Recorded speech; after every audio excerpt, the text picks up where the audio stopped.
Dear Esther, I have now driven the stretch of the M5 between Exeter and Bristol over 21 times.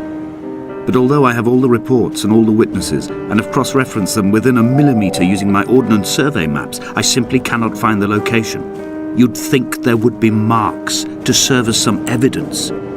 It's somewhere between the turn-off for Sanford and the welcome brake services, but although I can always see it in my rear-view mirror, I have as yet been unable to pull ashore.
An imagined answer phone message. The tires are flat, the wheel spins loosely, and the brake fluid has run like ink over this map, staining the landmarks and rendering the coastline mute, compromised. Where you saw galaxies, I saw only bruises cut into the cliff by my lack of sobriety.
There must be a hole in the bottom of the boat. How else could new hermits have arrived?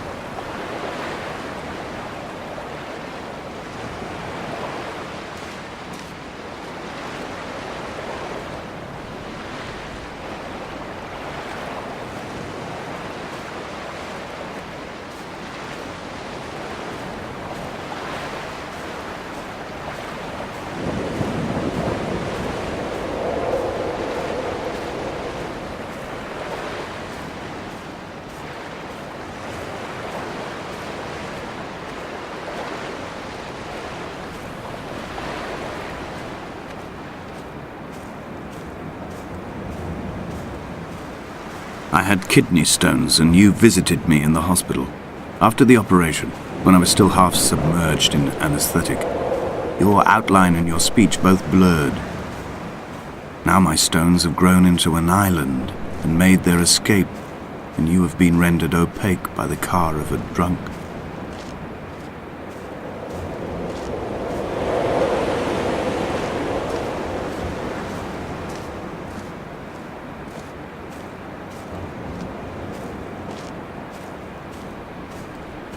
When I first looked into the shaft, I swear I felt the stones in my stomach shift in recognition.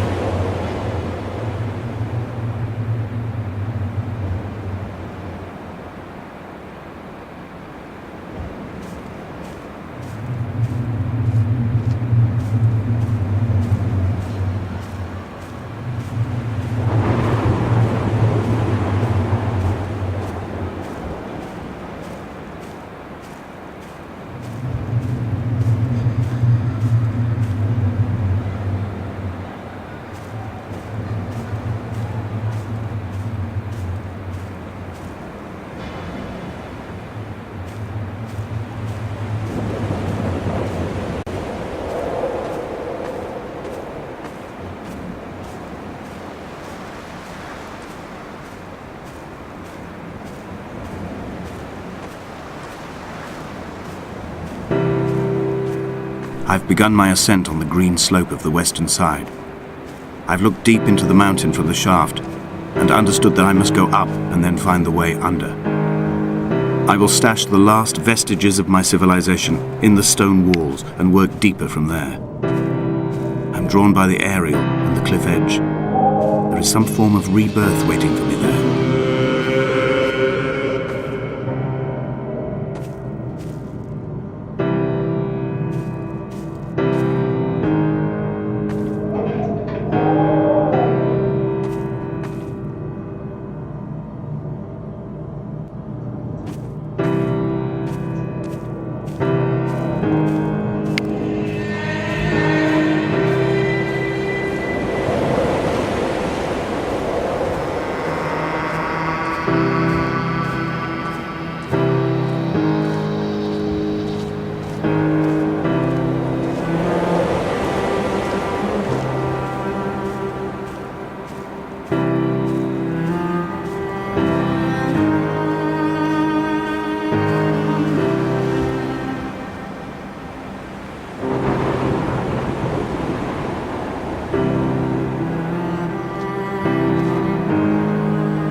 The bothy was constructed originally in the early 1700s.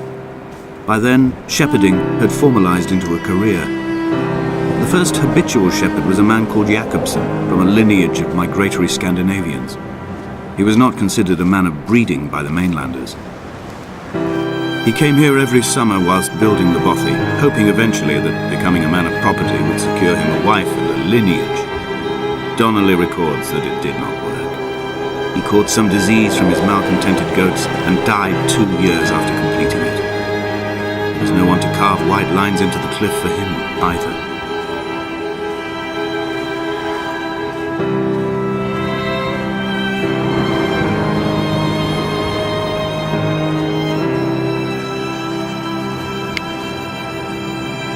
Inventory. A trestle table we spread wallpaper on in our first home. A folding chair. I laughed at you for bringing camping in the lakes. I was uncomfortable later and you laughed then. This diary, the bed with the broken springs. Once asleep you have to remember not to dream. A change of clothes, Donnelly's book stolen from Edinburgh Library on the way here. I will burn them all on the last morning and make an aerial of my own.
Jakobsen's ribcage, they told Donnelly, was deformed, the result of some birth defect or perhaps a traumatic injury as a child.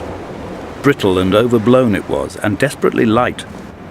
Perhaps it was this that finally did for him, unable to contain the shattering of his heart. In half-light, his skeleton a discarded prop, a false and calcified seabird.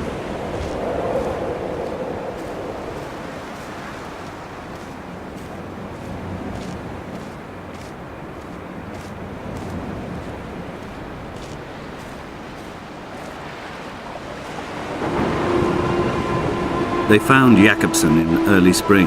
The thaw had only just come. Even though he'd been dead nearly 7 months, his body had been frozen right down to the nerves and had not even begun to decompose. His fingernails were raw and bitten to the quick. They found the phosphorescent moss that grows in the caves deep under the nails. Whatever he'd been doing under the island when his strength began to fail is lost. He'd struggled halfway up the cliff again, perhaps in a delirium, perhaps trying to reach the Bothy's fire before curling into a stone and expiring.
Climbing down to the caves, I slipped and fell and have injured my leg. I think the femur is broken. It is clearly infected. The skin has turned a bright, tight pink, and the pain is crashing in on waves, winter tides against my shoreline, drowning out the ache of my stones. I struggled back to the Bothy to rest, but it has become clear that there is only one way this is likely to end. The medical supplies I looted from the trawler have suddenly found their purpose. They will keep me lucid for my final ascent.